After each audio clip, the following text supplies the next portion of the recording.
Hey there, Trooper Stars. Dave Schmidt here, and today we're going to ask the question, is my board game hobby worth it?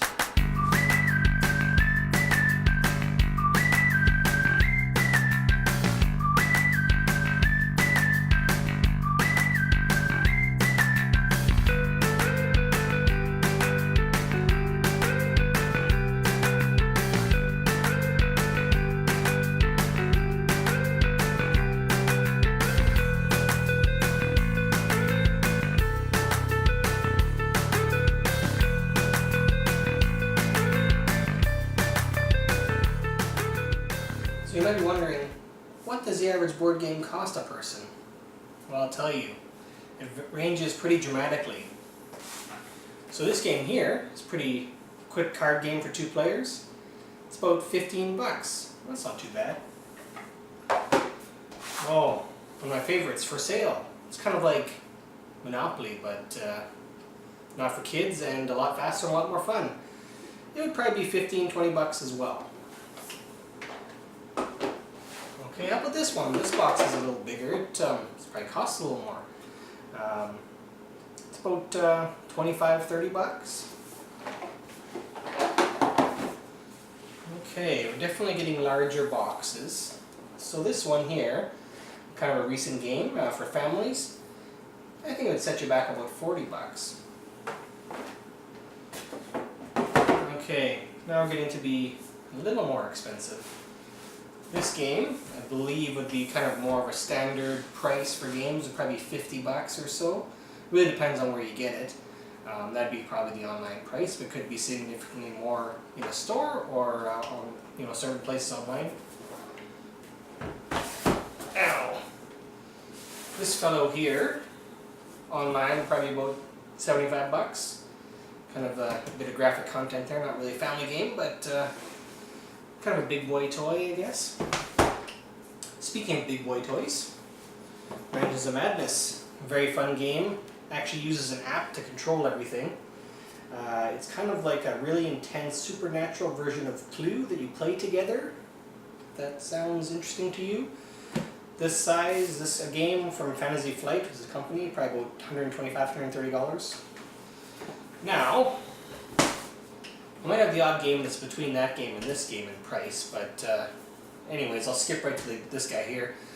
This is the most expensive game I own, and my wife's in the other room. I don't really want her to hear this, but this one here is somewhere in the neighborhood of $300 or $400.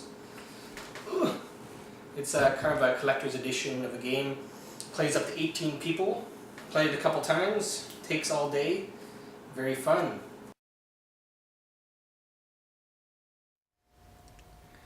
Alright, so here's a look at my collection. As you can see, I have lots. This is one of the shelves, and we're just going to look around here a bit.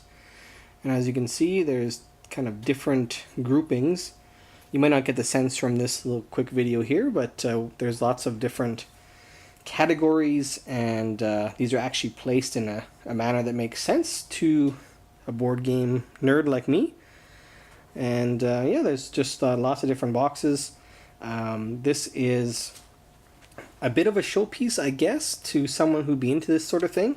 But I don't actually play it on here that much because our basement is kind of more of a junk level, not so much a usable level. But anyways, this is the collection, and as you can see, there's a pretty big pile here.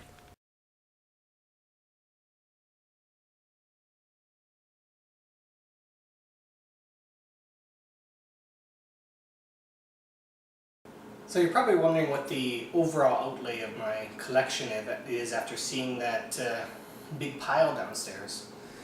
Well, I don't actually know, but it is quite significant, in the thousands. I would say I have more games that cost $40, $50 than I have games that cost 15 bucks. But just to give some numbers to you, I have about 250 games, I think. They're all online listed somewhere, written down. And I don't really want to think about how that works out to, but it's a lot of money. So having said all that, what do I get out of gaming? Well, I get to spend time with my friends. In this case, looking for artifacts in a magical maze. or in this case, trying to solve some sort of hideous crime or mystery.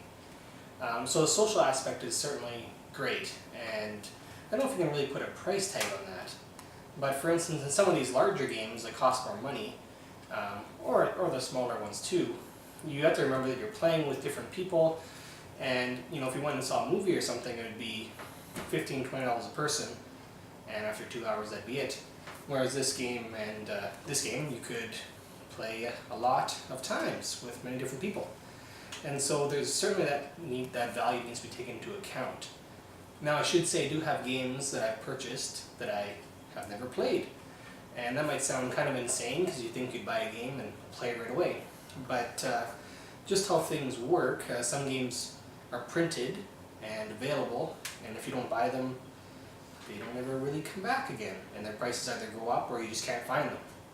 So there's that, and also some games, not so much the ones I've shown you right here, but that larger game I showed you in the wooden box, take a bit of planning to actually play and get to the table.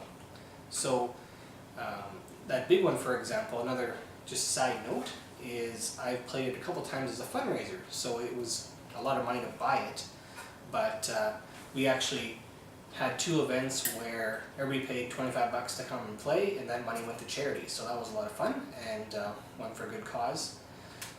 Speaking of social aspects and good cause of board gaming, I'm actually wearing a shirt, as you can see here, for a charity that I've taken part in a few times called 24 Hours to Play With Your Food.